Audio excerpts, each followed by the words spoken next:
If you're a hotelier in Nepal, you know there's a number that feels less like a marketing cost and more like a tax that takes a fifth of your revenue and sends it overseas.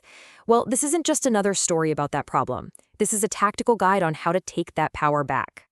This analysis comes from us, Alpha Business Media, and today we're breaking down the central issue facing the hospitality industry. See, it's not just about a fee, it's about a fundamental power imbalance. And at the very heart of that imbalance is one single, punishing number: 20%. Yeah. For so many operators, that's the commission you're paying to online travel agencies, or OTAs. But we have to stop thinking about this as a fee for a service. Let's call it what it is: a silent tax on your business. It's the price you pay for visibility in a marketplace that you fundamentally do not control. And this quote right here, it gets to the absolute core of it. The OTA commission isn't really a fee for service, it's a tax on data ignorance. It is the price hoteliers pay for not owning and not using their own customer data. So how did these platforms get so incredibly powerful in the first place? I mean, their dominance isn't built on owning hotels or providing amazing hospitality. Nope.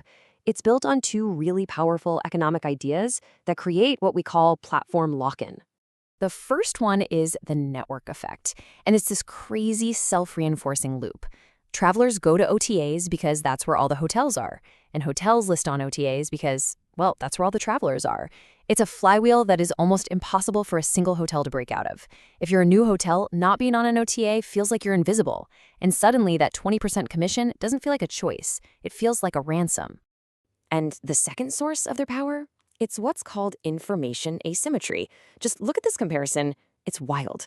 The OTA knows everything: your customer's search history, their budget, their past trips. And what does the hotel get? Basically scraps: a name, travel dates, and a masked email.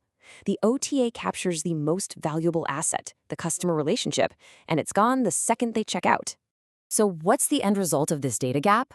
Well, it means everything that makes your hotel unique, the character, the heritage, your amazing staff, it all gets flattened. It gets turned into a few simple numbers on a screen. You're no longer selling an experience. You're just another line item, forced to compete on price in a race to the bottom. But here's the thing. This is not a losing battle. Not at all. It's a strategic one. So how do you actually reclaim control? It's not about just slapping a book now button on your website. It's about deploying a whole arsenal of tools that, frankly, the OTAs just can't compete with. And this strategy is fought on three main fronts. First, you have to own your data. Second, you build what we call a content moat. And third, you learn to differentiate on value, not on price. Let's break down exactly what that means. Okay, first up, data. A direct booking isn't the end of a sale, it's the beginning of a relationship. When you use a CRM, a customer relationship manager, you can track what your guests like. You had a trekker from Germany stay with you? Well, guess what? A year later, they get an automated email about new trekking routes you're offering. This is how you turn one-time visitors into a loyal community, your single most valuable asset. Next, you build that content moat. This means you stop just selling rooms, and you start selling the entire experience of your city. Your website needs to become the absolute best guide to your area. Think articles like a 3-day art lover's itinerary for Kathmandu or the ultimate foodie guide to Pokhara. This pulls in travelers who are looking for real experiences, not just the cheapest bed, and it brings them straight to you. Now, a lot of OTAs have these rate parity clauses, right? You can't offer a lower price on your own site. So the strategic move is to forget about price and focus entirely on value. Look at this comparison. The OTA just has the room, but your direct offer, it's the same price, plus a free airport transfer, a guaranteed mountain view room, a free heritage walk. The direct offer becomes a no-brainer.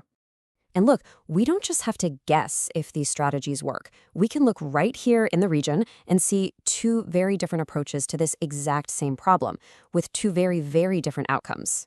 In India, you had the rise of the hotel aggregator OYO.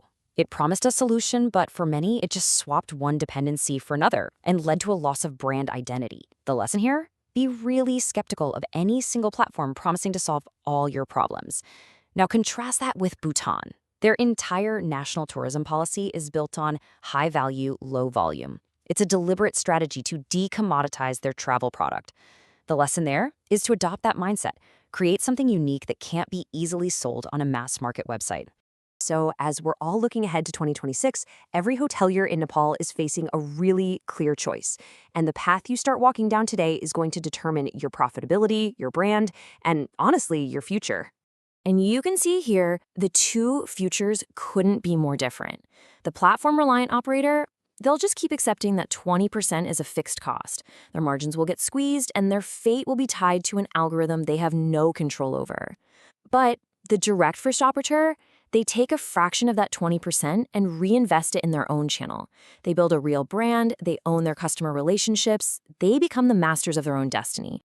But let's be real for a second. This transition isn't easy, and it definitely isn't free. But more than just money, it takes a fundamental shift in how you think about your business. You have to stop seeing yourself as just a hotelier and start acting like a data-driven marketing company that just happens to be in the business of hospitality. So ultimately, it really all comes down to this one question. By 2026, are you going to continue to play the tax? Or are you going to start investing in your own independence?